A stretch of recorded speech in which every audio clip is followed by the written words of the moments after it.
Inicia Entre Líneas AM, el programa de abogados de la organización Manzano y Manzano. Una visión diferente donde se reflexiona, indagan y analizan los temas de interés general.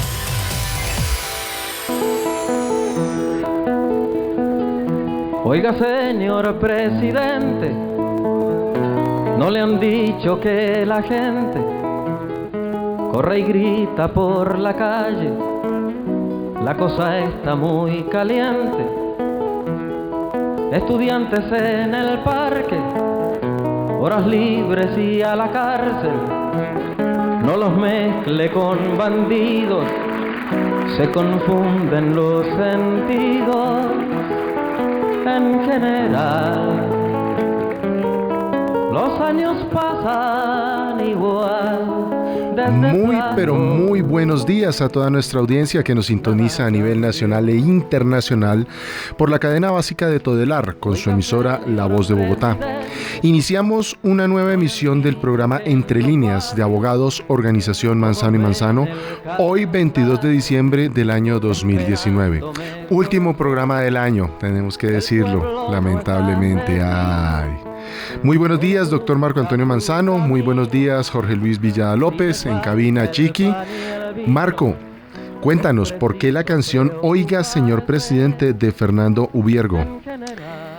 Porque si bien es cierto, es una canción que gira en torno a la situación de Chile en la época de Pinochet, se asemeja a lo que está pasando en nuestro país con las protestas y manifestaciones de inconformidad de buena parte del pueblo colombiano.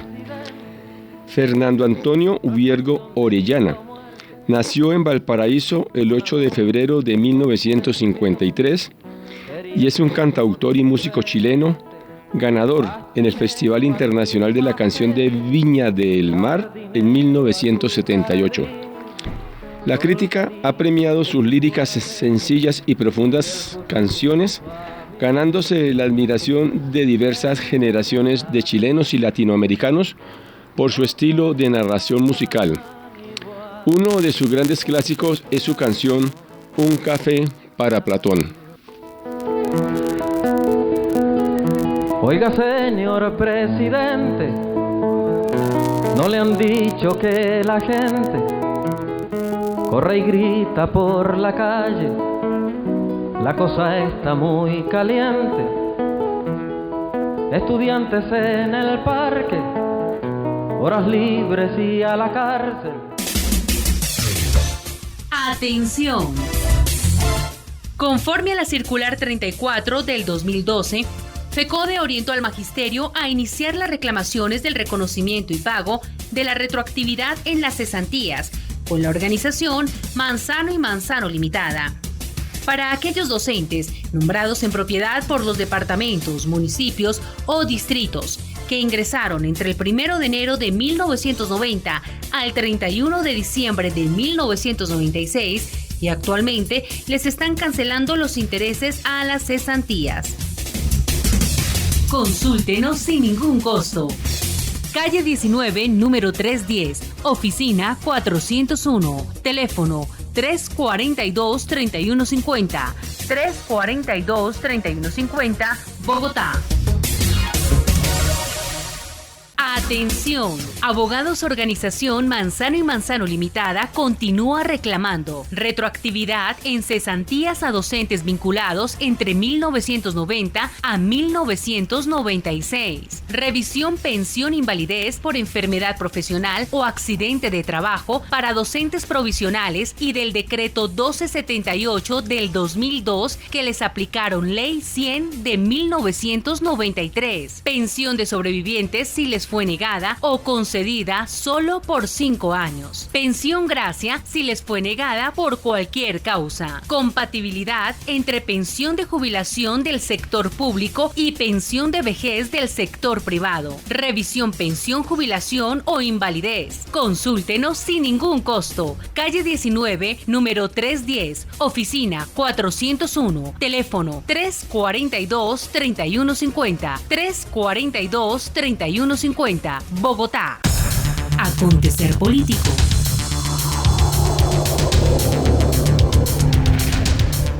7:05 de la mañana. Nos acompaña a esta hora, vía telefónica, el representante de la Cámara por Bogotá por el Partido Alianza Verde, el doctor Mauricio Andrés Toro Orjuela, quien ha sido emprendedor, docente, escritor, experto en innovación y emprendimiento, ganó el Premio de Innovación en Desarrollo de la Cámara de Comercio y premiado como uno de los 10 jóvenes sobresalientes de Bogotá en 2016.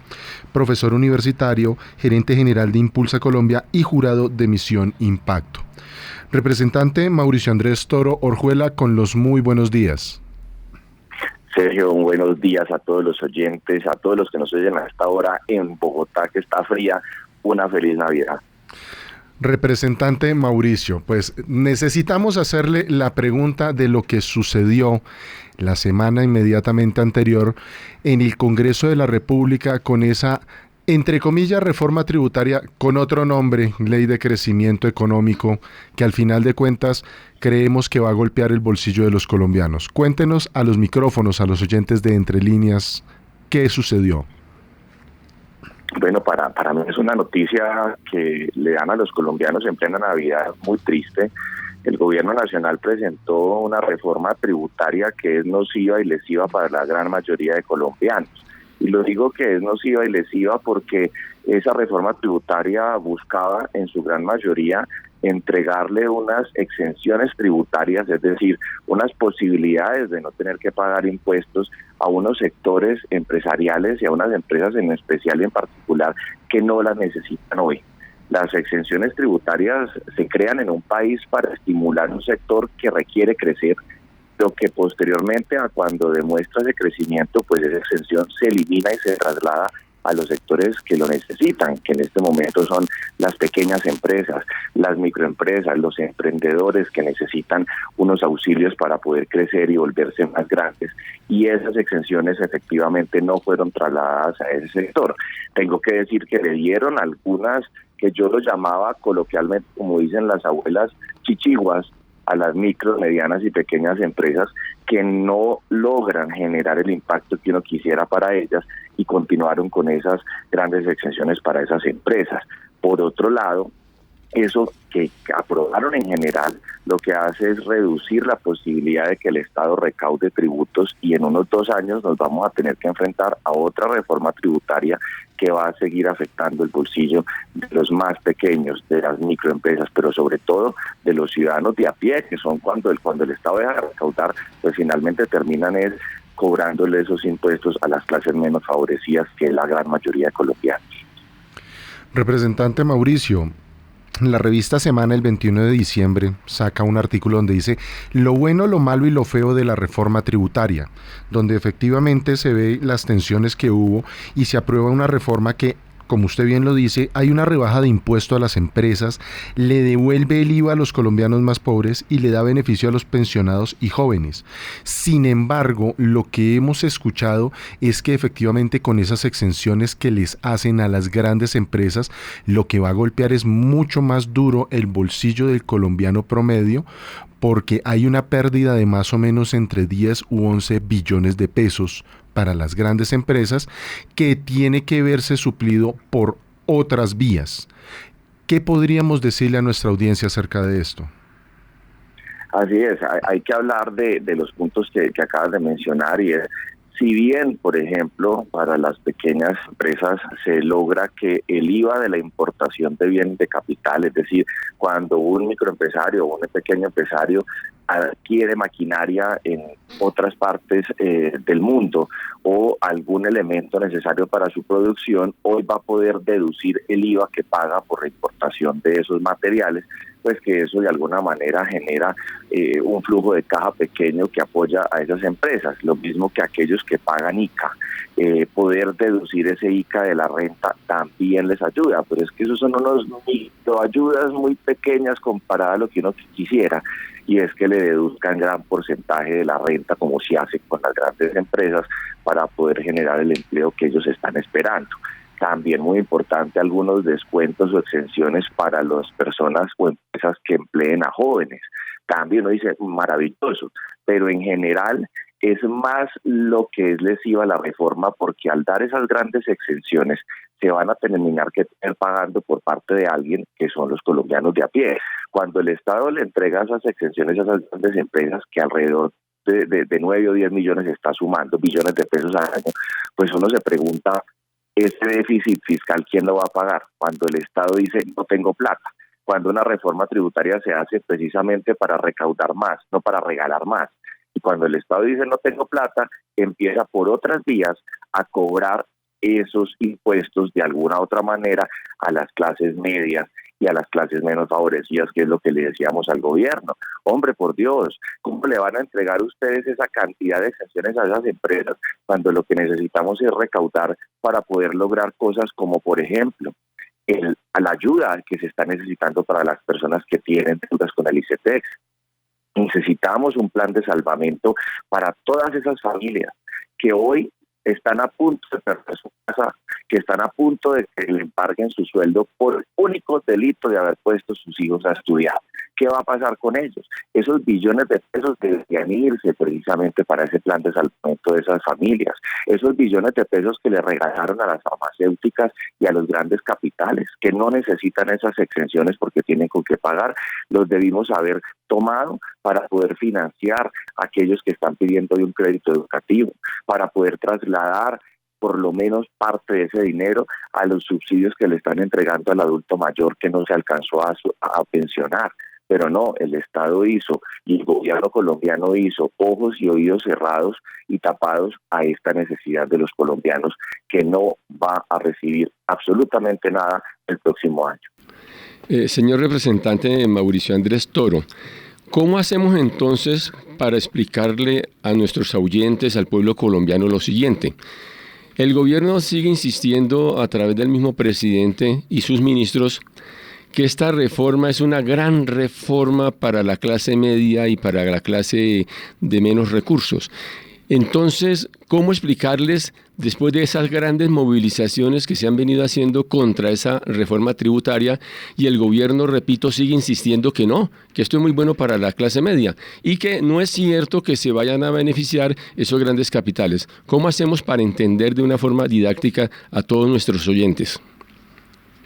Bueno, esa es una falacia que el gobierno nacional ha repetido por todo lado. Cuando este gobierno tiene una facultad que es lo mismo que el Centro Democrático, que repiten una mentira tanto que termina pareciendo una verdad, y han repetido hasta la saciedad algunas cosas sobre la reforma como si fuera pues la gran reforma profunda que nunca presentó, y que a nosotros nos molestó muchísimo porque la gente en la calle pidiéndole al gobierno nacional no presente esa reforma.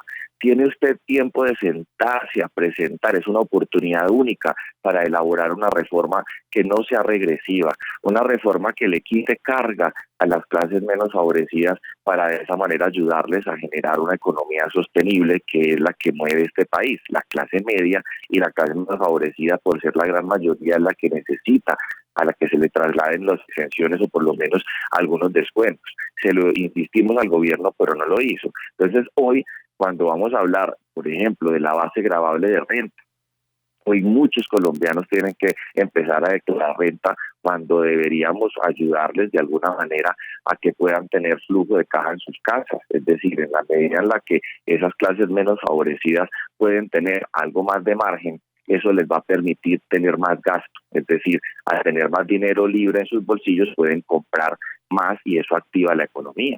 Lo mismo que quienes trabajan, el 96% de las empresas de este país son medianas, micro, pequeñas empresas, que generan el 94% del empleo total. Cuando uno logra quitarles carga tributaria a esas empresas pueden pagar mejores salarios, esas empresas pueden vincular más gente que está necesitando empleo hoy en el país, y esas personas van a poder invertir en la economía porque tienen con qué pagar educación, porque tienen con qué pagar recreación, deportes y todo lo que una familia colombiana necesita para su bienestar. Esa reforma era la que nosotros esperábamos, una reforma que lo que haría para nosotros en esta oportunidad era poderle decir a las grandes empresas, miren, ustedes ya pueden pagar impuestos.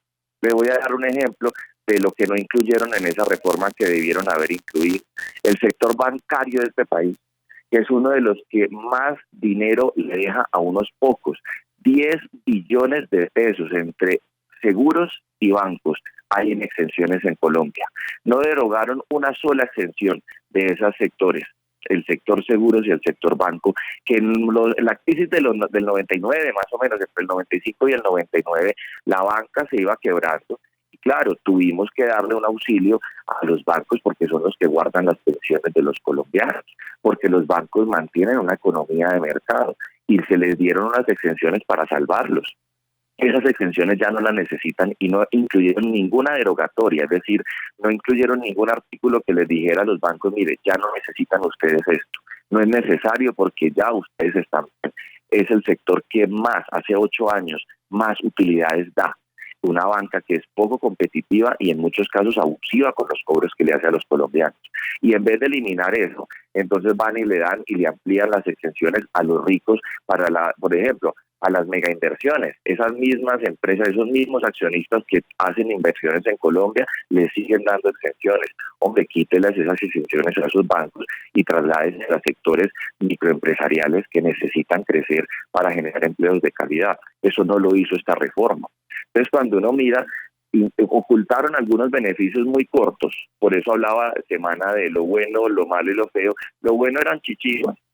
Y de ahí para adelante era lo malo y lo feo, que es una gran cantidad. Entonces yo le digo a los colombianos hoy a nosotros, teniendo este gobierno una oportunidad histórica de ayudarnos a crecer, lo que nos hizo fue amarrarnos una cadena al cuello y tirarnos en el río con un ladrillo. Con dolor, además, a medianoche, de espalda a los colombianos. Eso es una grosería. ¿Cómo es posible que citen a las 8 de la noche a un debate tan importante y a las 12:30 arranque el debate mientras los colombianos dormían, mientras los medios de comunicación estaban descansando después de sus arduas jornadas cubriendo esto? Y eso que muchos lograron hacer un cubrimiento. Pero usted, ¿qué hace a las 3 de la mañana? ¿Cómo logra usted advertirle a la gente lo que está pasando? Cuando la gente se levantó, esta reforma la habían pupitriado de una manera descarada. Bueno, mi queridísimo representante Mauricio Toro, un último mensaje que podamos darle a los bogotanos, a los colombianos en esta época decembrina y que seguramente luego lo tendremos en estos micrófonos, ojalá para temas mucho más amenos.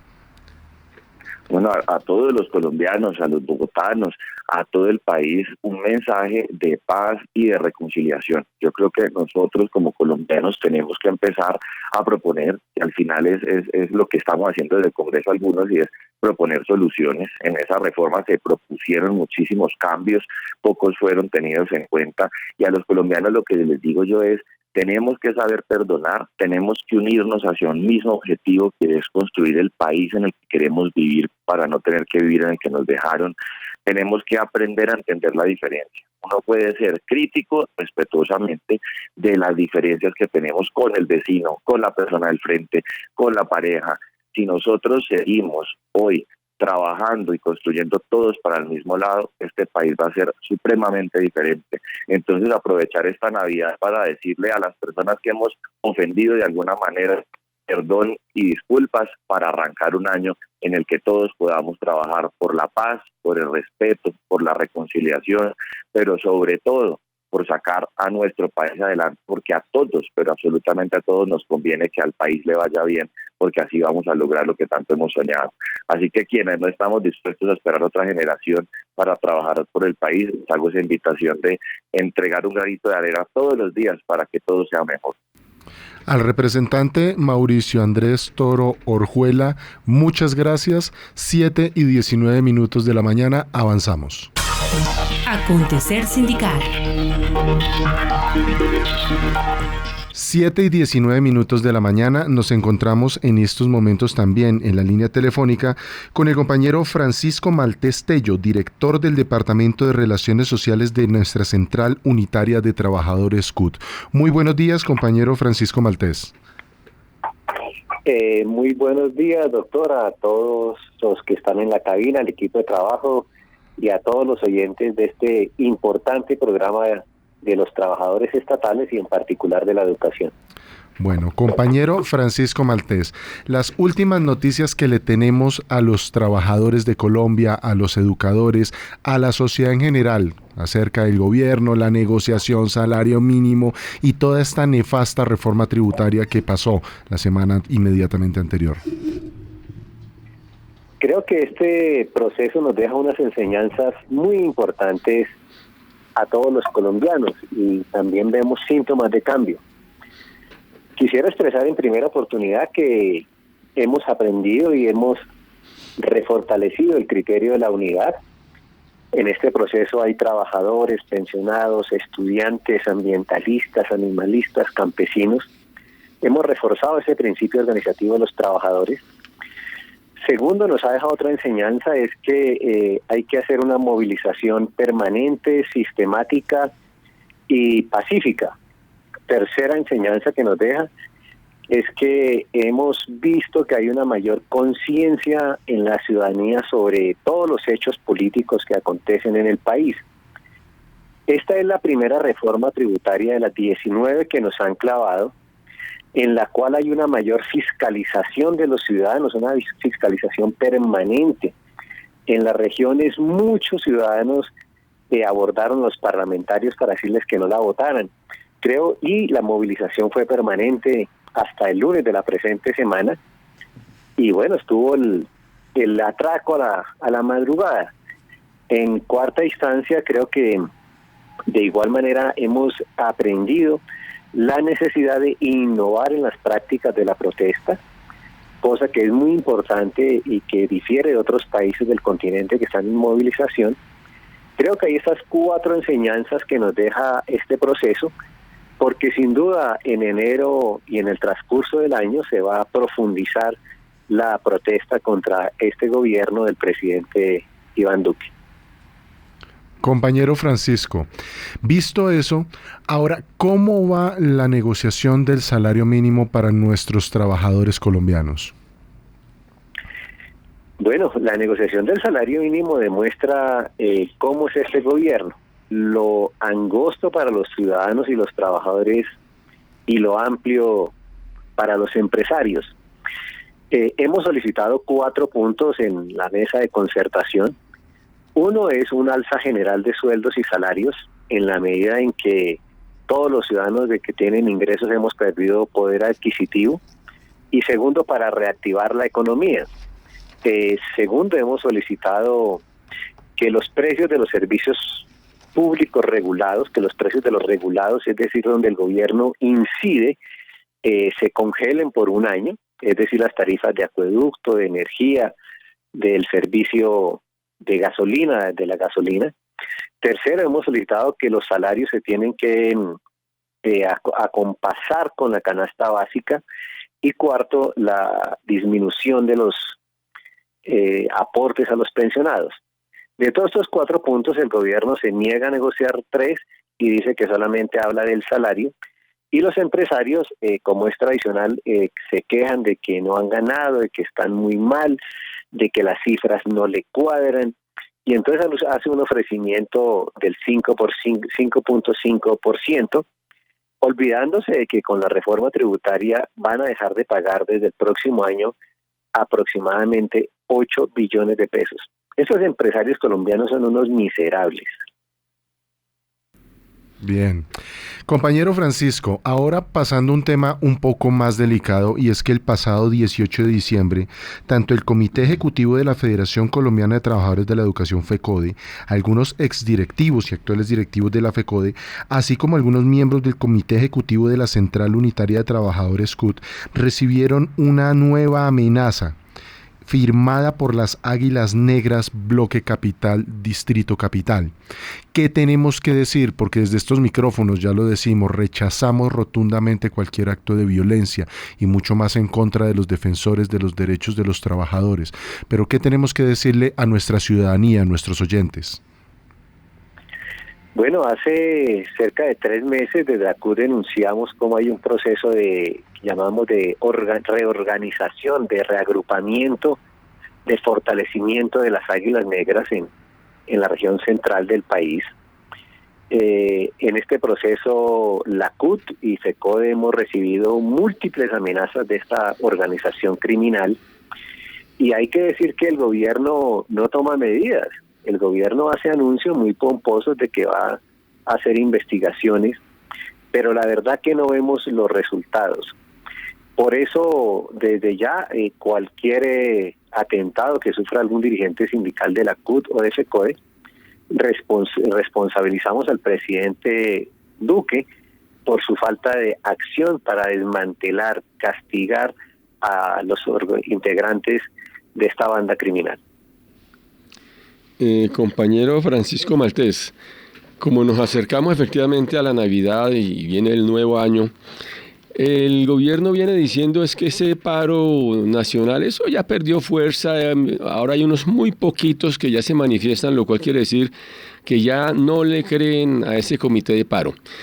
¿Cuál es la tarea fundamental que tiene el comité de paro? Porque sabemos que efectivamente en estas épocas navideñas pues baja la presión, es algo natural, normal. Entonces, frente a eso, ¿cuáles son las alternativas que tiene el comité de paro no solamente para finales de este año, sino para comienzos del próximo? Colombia es un país profundamente católico, que tiene unas tradiciones que creemos que hay que respetar. A diferencia de lo que pasa en Chile, donde hay una población más laica, aquí el catolicismo es el eje principal.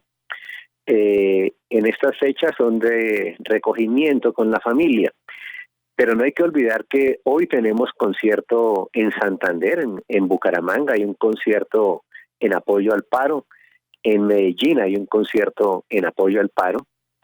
En la segunda semana habrá una reactivación de todos estos procesos, empezando por continuar explicando a los pobladores los 13 puntos ampliados que tiene el paro, el comité de paro, el pliego que le hemos presentado al gobierno, y creo que a finales de enero se va a reactivar la protesta porque las causas que han generado la protesta no se ha resuelto ninguna. El primer punto, que era el hundimiento de la reforma tributaria, pues el gobierno impuso la mermelada en el Congreso. El otro punto, que es el desmonte del SMAT, ya hemos oído al gobierno que va a ampliar en 34.000 hombres este grupo y que va a fortalecerlo logísticamente. Es decir, el gobierno va en contravía de las peticiones. Por eso las causas no han cesado. Y segundo, hay unos mayores niveles de conciencia en la ciudadanía, lo que nos hace creer que a finales de enero la protesta se puede arreciar y profundizar a lo largo y ancho del país. Bueno, compañero Francisco, un último mensaje en estas épocas decembrinas, ya aproximándose Navidad, final de año, para todos nuestros trabajadores, los educadores, para los colombianos, las colombianas. Bueno, desearles felices fiestas en compañía de sus familiares, de sus amigos, recobrar fuerzas para todo lo que las batallas que vamos a dar el próximo año. Felices fiestas a todos los oyentes de este importante programa.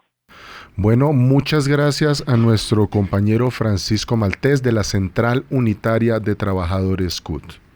Atención, Abogados Organización Manzano y Manzano Limitada continúa reclamando retroactividad en cesantías a docentes vinculados entre 1990 a 1996, revisión pensión invalidez por enfermedad profesional o accidente de trabajo para docentes provisionales y del decreto 1278 del 2002 que les aplicaron Ley 100 de 1993, pensión de sobrevivientes si les fue negada o concedida solo por 5 años. Pensión gracia si les fue negada por cualquier causa. Compatibilidad entre pensión de jubilación del sector público y pensión de vejez del sector privado. Revisión pensión, jubilación o invalidez. Consúltenos sin ningún costo. Calle 19, número 310, oficina 401, teléfono 342-3150, 342-3150.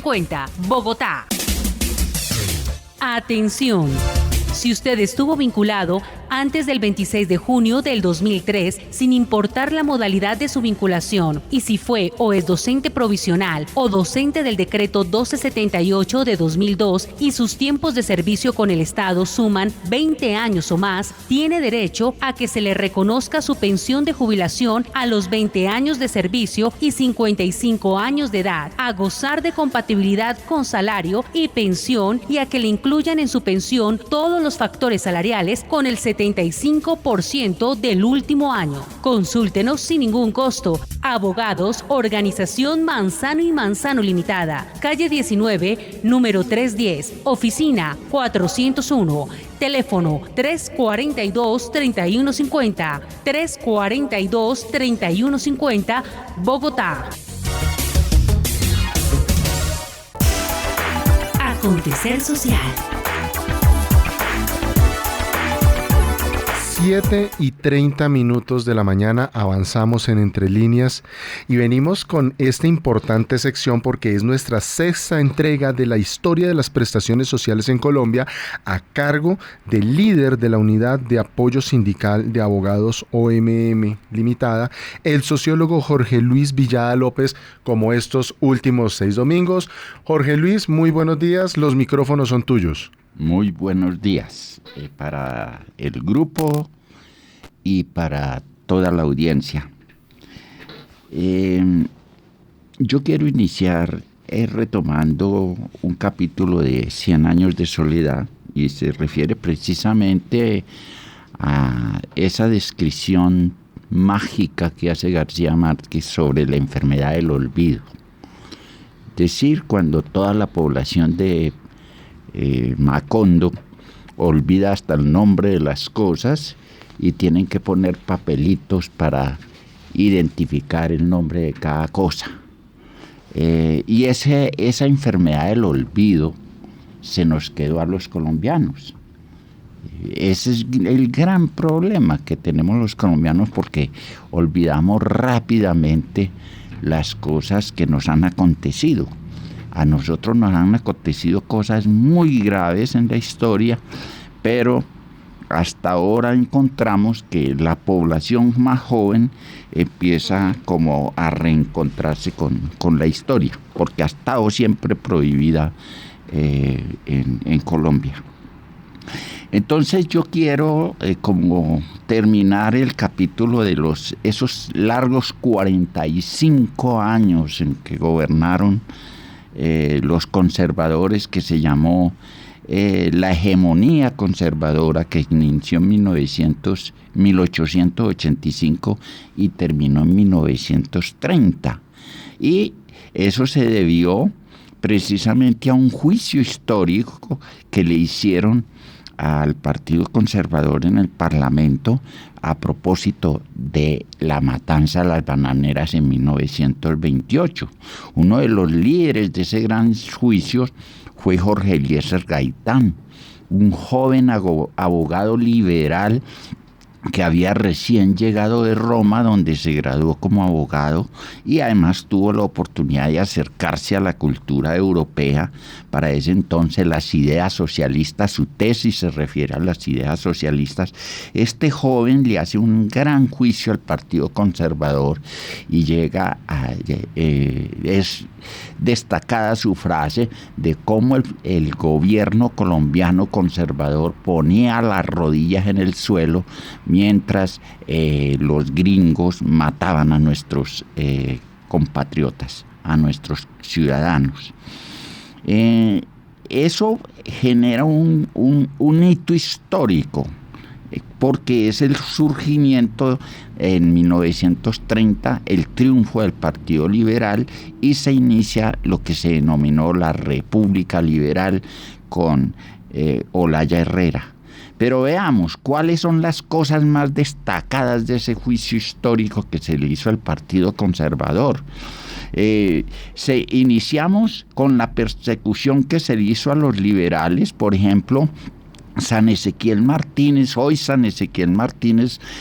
canonizado por Juan Pablo II.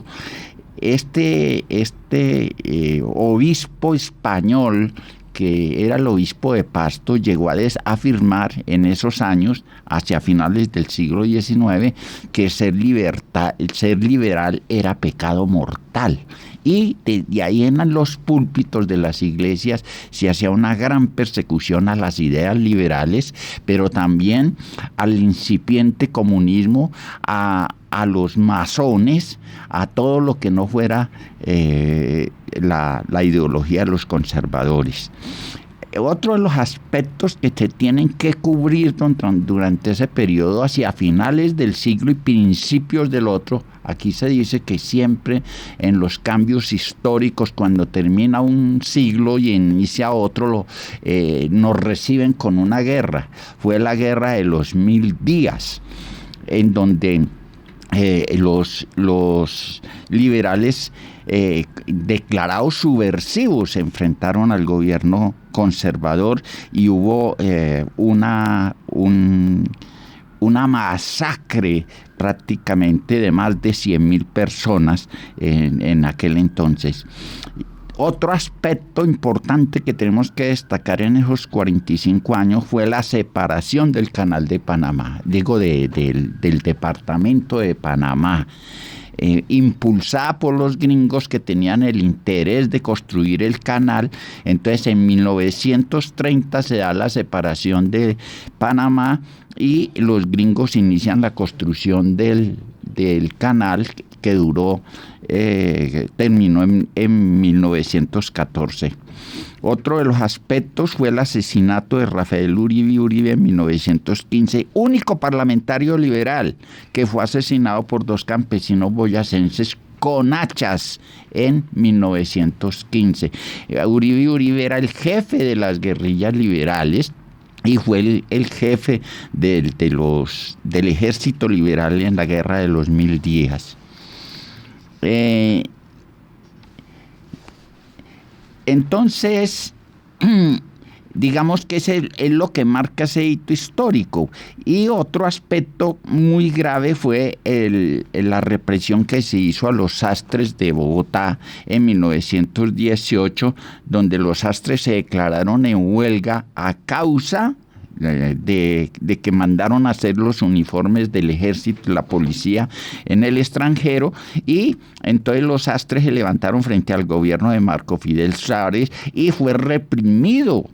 Se constata que hubo más de 7 muertos, algunos hablan de 20, y múltiples heridos. Pero no solamente los sastres, sino que también se unieron los estudiantes a esta lucha de los sastres y otros sectores de la población. Sindicalismo era no existía prácticamente. Existían algunas asociaciones, entre ellas la de los sastres, que fueron los que realizaron la huelga. Entonces, hasta ahí prácticamente no se había conseguido un derecho laboral importante. Viene entonces, como les digo yo, ese hito histórico que fue el juicio que se hace a los conservadores y el triunfo del Partido Liberal en las elecciones de 1930. Con este triunfo los liberales empiezan una fase de reformas. Entre ellas queremos destacar la ley sobre sindicatos en 1931, impulsada por Olaya Herrera, el Partido Liberal, y se reconoce por primera vez a las organizaciones sindicales como se vienen conociendo hasta hoy día.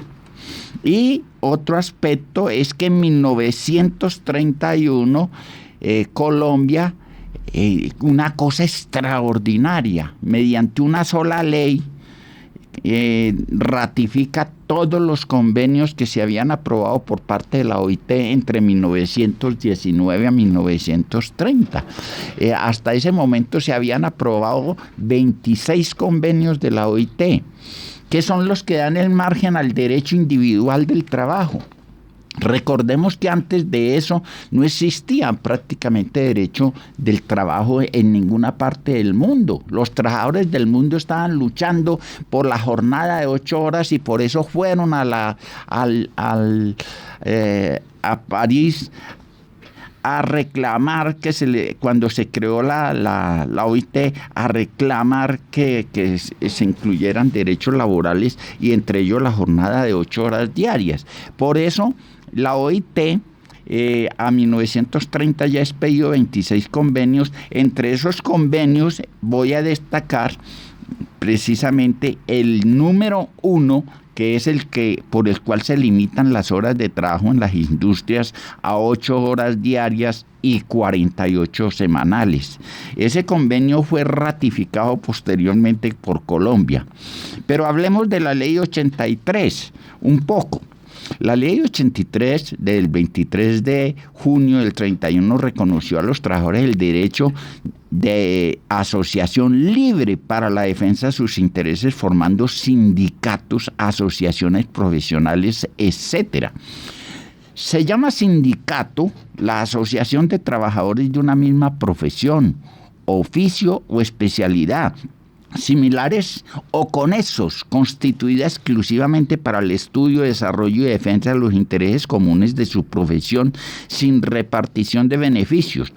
Este derecho se extendió a las profesiones liberales, a las industrias y a los trabajadores asalariados por el Estado, los departamentos y municipios. Se les prohibió, eso sí, a los sindicatos la militancia directa o indirecta en política, es decir, los sindicatos no podían tener nada que ver con las actividades políticas. Pero sigamos también con lo que tiene que ver con los convenios. Yo quiero destacar sobre los convenios de la OIT porque, como les digo, son los que dan base al reconocimiento de los derechos individuales y al surgimiento del derecho al trabajo. Ustedes saben que aún no existían códigos laborales, no existían leyes laborales muy claras. Es el convenio 11 de 1921 relativo a los derechos de asociación y de coalición de los trabajadores agrícolas. Uno puede entender por qué se reconoce primero el derecho a la asociación sindical a los trabajadores agrícolas, porque el mundo estaba precisamente la hegemonía o la importancia lo tenían los trabajadores del campo. Había muy escaso desarrollo industrial. Por otra parte, se reconoce mediante el convenio 12 las indemnizaciones por accidentes de trabajo en la agricultura. Con el convenio 14 relativo a la aplicación del descanso semanal en las empresas industriales. En el convenio 18 relativo a la indemnización por enfermedades profesionales. También otro convenio importante es el relativo al establecimiento de métodos para la fijación del salario mínimo. En 1928 se reconoce este convenio que da la posibilidad de que en el mundo se fijen criterios para la fijación del salario mínimo, porque los empresarios pagaban lo que tenían. Y la importancia de la ratificación radica en que abre las puertas al establecimiento de los derechos individuales del trabajo. Luego, mediante la Ley 72 del 31 reguló lo relativo al descanso dominical y en su artículo 2 contempló el derecho a vacaciones remuneradas. Se fija entonces por primera vez la posibilidad de descansar el domingo como un día remunerado y el pago y reconocimiento de vacaciones por 15 días. Eso todavía existe hasta hoy día. Son 15 días, simplemente que se dice que esos 15 días de vacaciones son días hábiles, pero aún se mantiene esa norma. Aquí viene otro reconocimiento muy importante, el surgimiento mediante la Ley 10 de 1934. Es el reconocimiento que a los trabajadores se les tenga que firmar un contrato de trabajo por los empleadores particulares. Ustedes saben que los empleados públicos hasta ese momento no tenían una legislación muy clara en el asunto. Se ratifica mediante el artículo 14 los 15 días de vacaciones y aquí surge entonces el reconocimiento a las cesantías. En caso de despido que no sea originado por mala conducta ni por incumplimiento del contrato comprobados, tendrá derecho a un auxilio de cesantía equivalente a un mes de sueldo por cada año de servicios que presten y hayan prestado, y proporcionalmente por las fracciones de año. Miren ustedes lo importante que fue esto, porque reconoce un auxilio que es un mes de salario por cada año de servicio y de manera retroactiva. Hoy día esa cesantía no tiene retroactividad alguna. El artículo 15 de esta ley establece que ningún empleado podrá ser obligado a trabajar más de 8 horas al día. Es decir, se ratifica la jornada de 8 horas diarias de trabajo. Bueno, 7:45 de la mañana, avanzamos en Entre Líneas.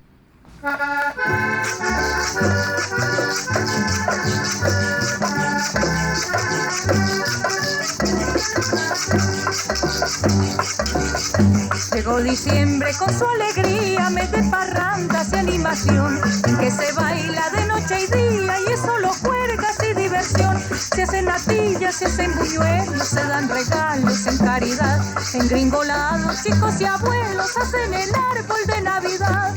El marranito que habían comprado desde noviembre para engordar, ya de las patas bien amarrado, y vengan todos a chamuscar.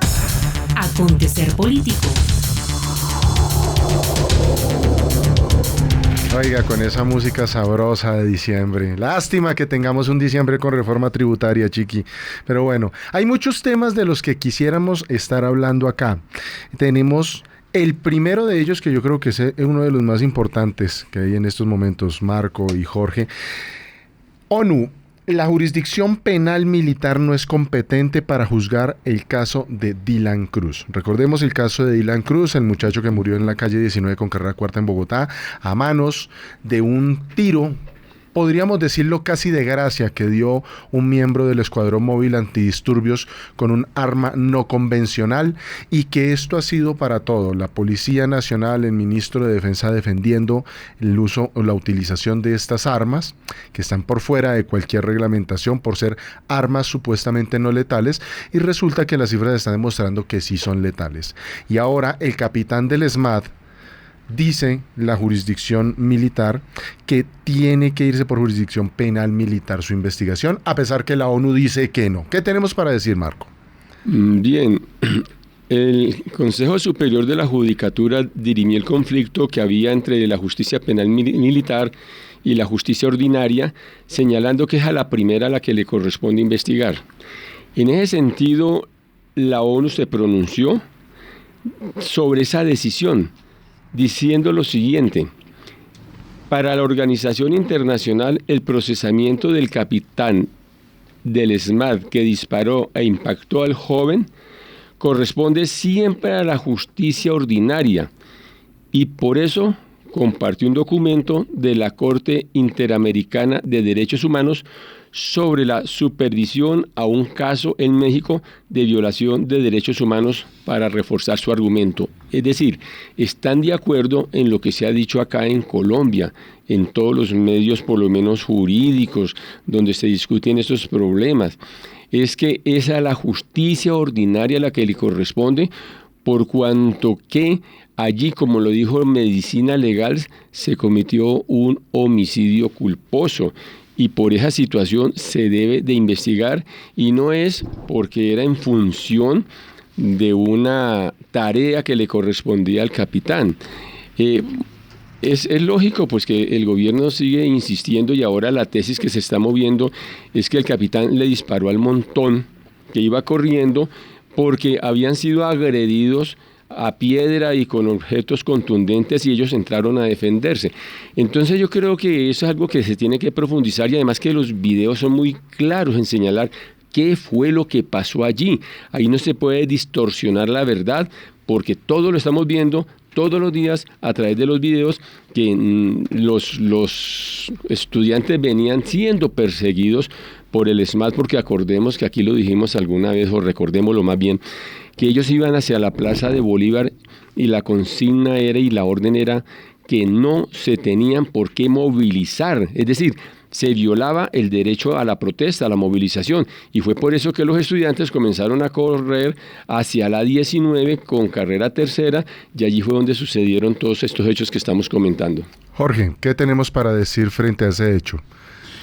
No, pues es evidente que se trata de un crimen, porque un arma que es poderosísima, una escopeta número 12, para disparar una cosa llena de balines prácticamente y apuntado hacia la cabeza, pues eso no es más que un asesinato, y así lo estableció medicina legal, y hay que creerle a los especialistas. Yo no he dudado en ningún momento, y fuera eso la reconstrucción que se hace en la 19 comprueba todo esto. Lo que pasa es que cuando se identifica la persona que hizo la acción, que no era ningún soldado, ningún policía de base de los de abajo, sino un capitán, entonces entra el señor de la Espriella a ofrecerse para la defensa, y ahí fue donde se inventaron la tesis de que no se disparó a una persona en particular, sino al montón, pero que de mala el muchacho porque se atravesó. Entonces eso no queda duda de que es un crimen y que tiene que responder frente a la justicia ordinaria. ¿Y qué tendríamos entonces? Porque mira la gran diferencia frente a eso, lo que sucedió y lo que sucedió con el grafitero.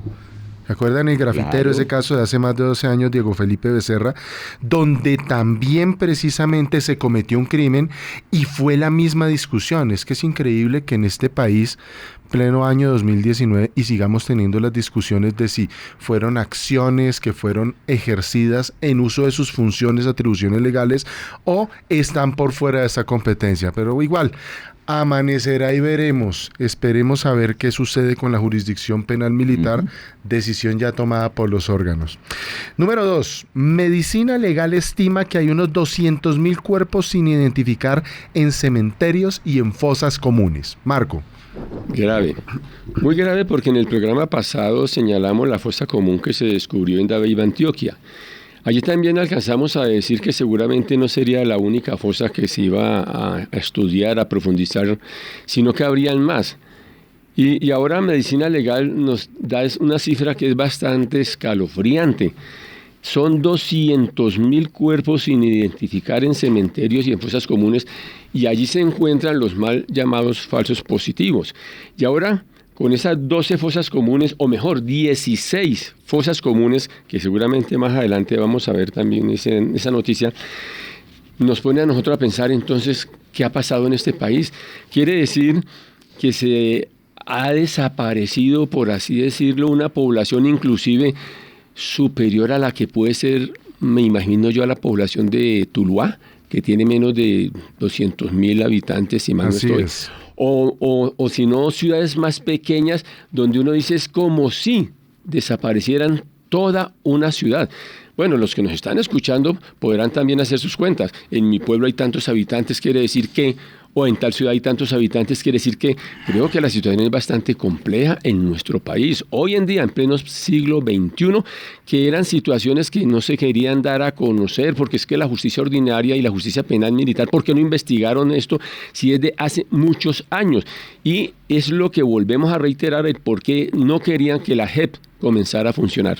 Jorge. No, yo sí creo que lo que está destapándose ahora a partir y gracias a la JEP y a la decisión que se tuvo en el sentido de que los militares tuvieran que entrar a responder ante el ajeno, ante un tribunal ajeno a la misma, es muy importante porque se está develando la verdad en Colombia, y la verdad es a la que más se teme. Y les cuento pues que a nivel internacional este es el escándalo más grande en el mundo, porque nadie entiende que para lo de los falsos positivos, sobre todo, que se mate a gente inocente para disfrazarlos de guerrilleros y para ganarse unas vacaciones o demostrar que se estaba ganando la guerra. Esto es un escándalo en el mundo entero. Bueno, quisiéramos seguir hablando muchos y muchos y muchos más temas, sin embargo, se nos acabó el tiempo, es muy corto el tiempo en radio. Hoy estuvimos con la dirección del doctor Marco Antonio Manzano Vázquez y con la conducción de quienes habla, Sergio Manzano Macías. Si usted quiere escuchar este programa, puede hacerlo ingresando a nuestra página www.abogadosomm.com. Nuestro último programa del año. Nos volveremos a encontrar el 19 de enero, ya enero del 2020. Feliz Navidad, próspero año nuevo 2020 de parte de Abogados Organización Manzano y Manzano. Se despide Sergio Manzano, de parte de Marco Manzano, Marcela Manzano y todo nuestro equipo de trabajo. Chao, chao. Un abrazo para todos. Oiga, señor presidente, ¿no le han dicho que la gente corre y grita por la calle? La cosa está muy caliente. Estudiantes en el parque, horas libres y a la cárcel. No los mezcle con bandidos, se confunden los sentidos.